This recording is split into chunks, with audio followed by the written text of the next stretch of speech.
The world has been experiencing a quite volatile period of extreme weather events. There's wildfire, there's heat waves, there's typhoons. Basically, the whole northern hemisphere has been impacted. So my question is, how have these extreme weather events impacted global food production? Among all the sectors, climate change is expected to hit agriculture the hardest. For instance, following drought, agriculture absorbs up to 84% of the economic impacts. The state of food security and nutrition in the world, the SOFI report of 2023, published by FAO and several other UN agencies, informs that 735 million people faced hunger last year. The climate crisis was the very key driver of this food insecurity. The impact of climate change are already affecting food security and are expected to continue to threaten crop production and livelihoods. They increase food prices and negatively affect nutrition, biodiversity, and labor productivity. Changing climate conditions also increase pressure on natural ecosystems and resources such as land and water, and contribute to soil erosion, deforestation, water scarcity, pollution, and overall land degradation, just to mention a few. Meanwhile, agriculture is a major source of greenhouse gas emissions. The agricultural sector, together with the forestry and land use change, is responsible for roughly 20% of anthropogenic greenhouse gases, GHG. So you see the importance. Agri-food systems must become more resilient to the current and future impacts of climate change, learning from good practices to promote transformative adaptation policies and plans of action. The Economist published an article recently saying that because of these extreme weather events, we may have to move some of the crop production to other places or bring more indoors.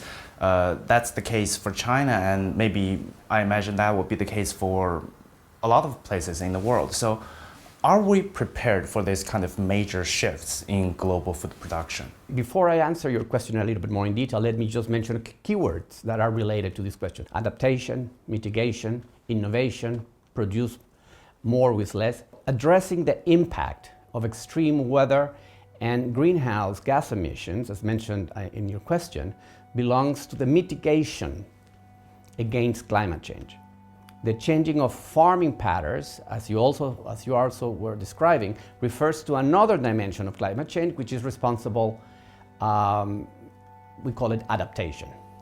In addition to extreme weather, which are experiencing a more obvious way, there are longer-term changes in climate, such as the increasing mean temperature, water stress, changes in the occurrence of pests and diseases, sea level rises, and ocean acidification, and so on.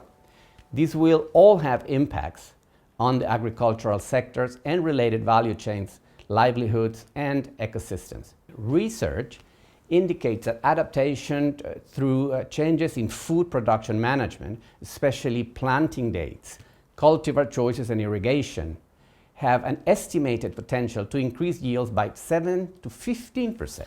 As you are undoubtedly aware, food security is not just affected by climate alone. We have geopolitical conflicts, we have major power competitions. All of these could impact the global food production. So with all these disruptions, what should individual farmers and small food companies do to offset these disruptions? You're absolutely right. I mean, we can see it on our daily lives today, with everything happens, and everything in many cases happens at the same time. We are at the time of a cascading crisis, with hunger and climate crisis, and conflicts are prominent among them.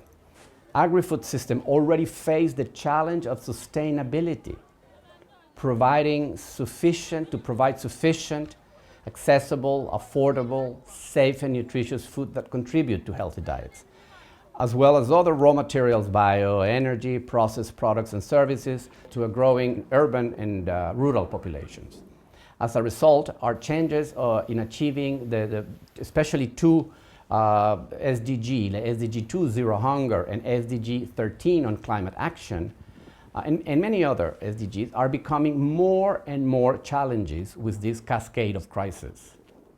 So we have to basically step up and get our act together and take actions that will accelerate the implementation of the 2030 Development Agenda right on time. And the communities that produce our food, including farmers, fishers, forest-dependent people, and pastoralists, are hurt the most as the impact of this crisis intensifies at their level.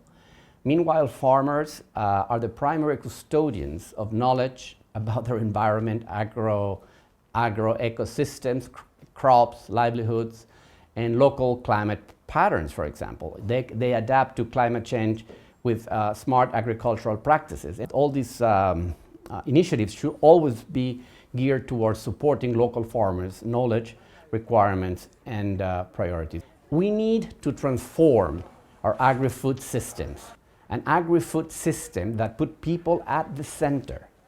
People including farmers, men, women, owners of individual farms, food production, companies, as you mentioned, people who hold the key driving to adapt and implement new practices, innovations and technologies for food security and sustainable production. Looking forward, China is expected to, together with FAO and other countries, consistently make joint efforts in ensuring food security and good nutrition in the context of the climate change and crisis. FAO is looking forward to seeing China play an increasingly important role in ensuring that world food security and continuing our journey with China in pursuit of the Sustainable Development Goals.